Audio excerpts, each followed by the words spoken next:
कह रहे हैं कि मैं बिजली फ्री दूंगा 24 घंटे पूरे देश को। दिल्ली में मध्यम वर्ग 8 रुपए तक बिजली खरीद रहा है और व्यापारी वर्ग 11 से 13 रुपए बिजली ले रहा है। इस तरह की बिजली पूरे देश को देना चाहते हैं? इससे बेहतर तो हमारे प्रधानमंत्री सौर योजना में दे रहे हैं, फ्री बिजली दे रहे हैं और उससे अतिरिक्त आय का साधन दे रहे हैं। सिर्फ झूठ बोलना अरविंद केजरीवाल का काम है। दूसरी, उन्होंने कहा कि मैं हर गांव मोहल्ले में स्कूल और कॉलेज खोलूंगा। पिछले 10 सालों में एक कॉलेज खोला हो दिल्ली में, एक नया स्कूल खोला हो? पुराने स्कूलों को पेंट करके रंग पोतन करके दिखाना नया स्कूल, ये अरविंद केजरीवाल की सिर्फ कारगुजारी है, चालाकी है। तीसरा, उन्होंने कहा कि हर गांव और हर मोहल्ले में हम मोहल्ला क्लिनिक बनाएंगे। कैसे मोहल्ला क्लिनिक बनाओगे? जहाँ फर्जी टेस्ट होंगे, फर्जी रिपोर्ट बनाई जाएंगी और लाखों रुपए का घपला किया जाएगा। कितने मोहल्ला क्लिनिक बनाने के लिए कहा था दिल्ली में? 900 बन गए। आधे से ज़्यादा मोहल्ला क्लिनिक बने भी हैं, वो ठप पड़े हैं। और जहाँ तक दिल्ली सरकार के सरकारी अस्पतालों की बात है, आइए दिल्ली स्वास्थ्य रिपोर्ट। पीछे लगातार अखबारों में हमें पड़े, दिल्ली हाईकोर्ट ने फटकार लगाई है LNJP और जैसे बड़े अस्पताल जिसमें MRI मशीन नहीं है, अल्ट्रासाउंड की डेट एक साल बाद मिलती है। ये इनका स्वास्थ्य मॉडल है।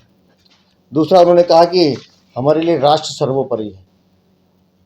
राष्ट्र इनके लिए कितना महत्व रखता है कि ऐसे देश के दुश्मन जो देश को तोड़ने की बात करते हैं, उनसे $16 मिलियन चंदा लेते हैं।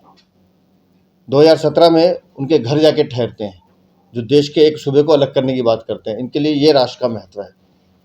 उसके बाद इन्होंने देश के जवानों की बात की है। और जहाँ तक देश के जवानों की बात है, जो मुख्यमंत्री देश के जवानों की शहादत पर सबूत मांगता हो, ऐसे मुख्यमंत्री के मुंह से जवानों का नाम लेना मुझे शर्मिंदगी लगता है। मुझे लगता है कि वो धोखा दे रहे हैं देश को। देश के किसानों की बात उन्होंने की है। मुझे किसानों का बहुत चिंता है उनको।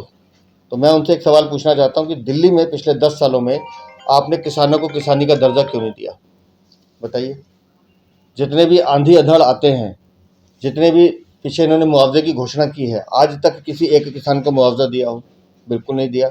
दिल्ली के किसानों को ट्रैक्टर खरीदने के लिए हरियाणा और यूपी जाना पड़ता है, क्योंकि दिल्ली में टैक्स इतना लगता है। लेकिन नहीं, ये किसानों की चिंता करते हैं।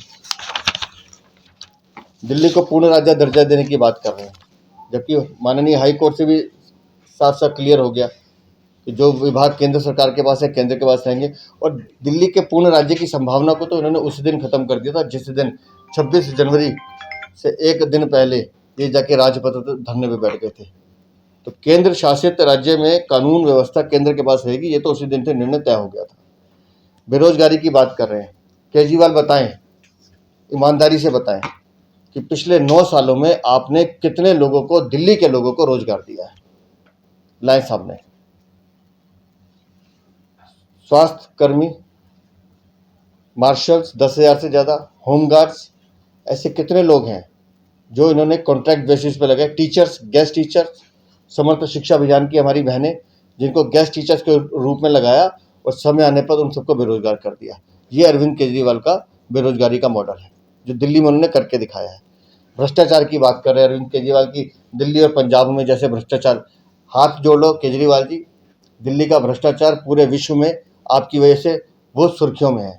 शराब का घोटाला आप करेंगे, पैनिक बटन घोटाला आप करेंगे, नकली दवाइयाँ आप देंगे, स्कूलों का घोटाला आप करेंगे, स्वास्थ्य में घोटाला आप करेंगे, राशन का घोटाला आप करेंगे। आपने छोड़ा किस विभाग को है? भ्रष्टाचार के नए आयाम, नए कीर्तिमान स्थापित करने वाले अरविंद केजरीवाल के मुंह से भ्रष्टाचार शब्द सुनने में भी घिन आती है।